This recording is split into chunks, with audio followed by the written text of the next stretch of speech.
Hello viewers, in this particular episode we're going to discuss about gestational diabetes. What is gestational diabetes? If a woman were to have elevated blood sugar and if that were to be picked up for the first time ever during her pregnancy and not known to have diabetes or elevated blood sugar levels in the past, then in medical terms we call this gestational diabetes. And coming to gestational diabetes, even people who never ever had diabetes in the past but have a high risk for developing diabetes can develop gestational diabetes during their pregnancy. So who are all the individuals that are predisposed to developing gestational diabetes? To begin with, race. For instance, if somebody were to be Southeast Asians, that means Indians or Pakistanis or Sri Lankans and Chinese and Middle East and Africo-Caribbeans, then they are at higher risk of developing gestational diabetes. This apart, if some were to be obese, that means overweight, then they have a higher tendency to develop gestational diabetes. This apart, if a woman were to have previous history of gestational diabetes in the previous pregnancy, then she is at high risk of developing gestational diabetes in this pregnancy. To add few more risk factors, if there is a strong family history of diabetes, for instance in the parents, brothers, sisters, then this woman might be predisposed to developing gestational diabetes in this particular pregnancy. Also, if a woman were to have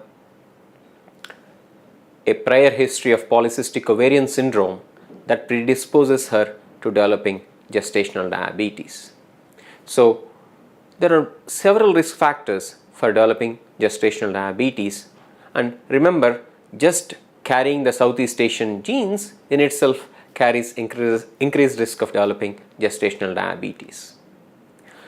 So moving on from risk factors, let's actually discuss about who all should be screened for gestational diabetes. If you ask me, I would say every Indian woman needs to be screened for gestational diabetes. Why? Because of the genes that we carry. This apart, if somebody were to have any of the risk factors that I mentioned, that further increases the risk of developing gestational diabetes, i.e. if somebody were to be overweight, if somebody were to have a prior history of gestational diabetes, polycystic ovarian syndrome, or have a family history of diabetes, then the risk of developing gestational diabetes would be even more higher. How do you screen for gestational diabetes? We screen for gestational diabetes usually during the second trimester, somewhere around 24th week or 25th week or 26th week. But having said that, in the Indian context, we leave no opportunity unturned and we try to screen people even earlier if they were to have higher risk factors. For instance, if somebody were to have polycystic ovarian syndrome, strong family history of diabetes, it's not worth waiting till the 24th week, but we tend to screen them earlier. How do we screen them for gestational diabetes? We screen them for gestational diabetes by doing a very simple test called 75 gram GTT, wherein we check the fasting blood glucose levels and we check the first hour blood glucose levels after administering 75 grams of glucose in water orally, and also second hour blood glucose levels after giving the oral solution of glucose. This is a very simple standardized test, and the cutoffs for these are very much defined. If the fasting target is 92 and if the first hour target is say 180, second hour target is 140, if any individual were to have any of these values higher than the prescribed values, then they are known to have gestational diabetes. Why should we screen and why should we treat gestational diabetes? Because if we don't screen for gestational diabetes, or if we don't treat for gestational diabetes and ensure that the blood glucose levels are in the normal range, the pregnancy outcomes are not good. It's not good for both the mom and the baby. What are all the complications that can develop? Individuals who have gestational diabetes tend to have larger babies. In fact, giving birth to a larger baby in the previous pregnancy, that means if the birth weight of the baby is larger, say 4 kilos, 4.5 kilos in the previous delivery, then that in itself increases the risk of gestational diabetes in this particular pregnancy.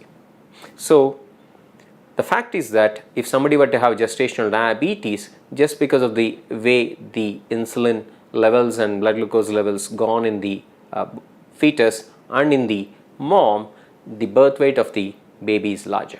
That means the delivery becomes difficult.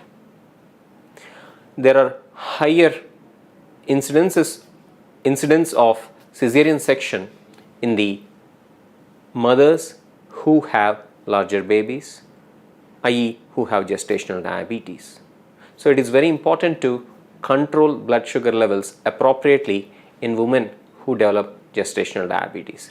This apart, people with gestational diabetes can develop other problems during pregnancy, such as polyhydramnios, that means the amniotic fluid levels are higher. Also, they can develop premature deliveries, that means before the full months they can deliver. They can also have other problems such as your unfortunately stillbirth as well. Hence the reason why it is very important to control blood glucose levels in any woman who has gestational diabetes. To add furthermore to this, the neonates, that means the babies born to gestational diabetes women, can have complications as well. They can have excess bilirubin levels, that means jaundiced. They can also have low blood glucose levels soon after birth because of the complex interactions of insulin in the mom and in the baby. Hence the reason why we ought to control blood glucose levels properly in the mother in order to have fruitful outcomes both for the baby as well as for the mom. Also, it is important to remember that women who develop gestational diabetes can develop high blood pressure and leak of protein from the kidneys, and in medical terms we call this preeclampsia. For all these reasons, it is very important to control blood sugar levels appropriately in gestational diabetes. And moving on from there, how exactly do we control the blood glucose levels in gestational diabetes? Once gestational diabetes is detected, it is important that the woman who has been detected with gestational diabetes consults a trained, qualified dietitian so that her diet could be prescribed appropriately and followed by her. Remember, diet is a very important factor because it is essential for the growth of the baby as well as for control of blood sugar levels. Hence the reason a proper dietitian should be prescribing diet in this woman who has been diagnosed with gestational diabetes. Also, we advise that if the obstetric scenario permits, that the woman affected with gestational diabetes keeps herself active, mobile, and even exercises, provided the obstetrician or gynecologist is happy about that aspect of it. Apart from diet and exercise, we do have medications which help in controlling blood glucose levels in the woman who has been diagnosed with gestational diabetes. To begin with, it is metformin, which is the oral medication that can be used in most of the scenarios of gestational diabetes, although in certain scenarios such as intrauterine growth retardation, that means if the baby is small for gestational age, then we don't prescribe metformin, but usually metformin is prescribed by qualified specialists. Apart from metformin, insulin is a gold standard treatment, and insulin helps in bringing down the blood glucose levels to normal levels, and this can be done by appropriate monitoring using a glucometer, which helps us find out if the blood glucose levels are appropriate or if the individual who is being treated with insulin is in fact having lower blood sugar levels because of extra usage of insulin or delay in food, etc. So this is about the management of gestational diabetes.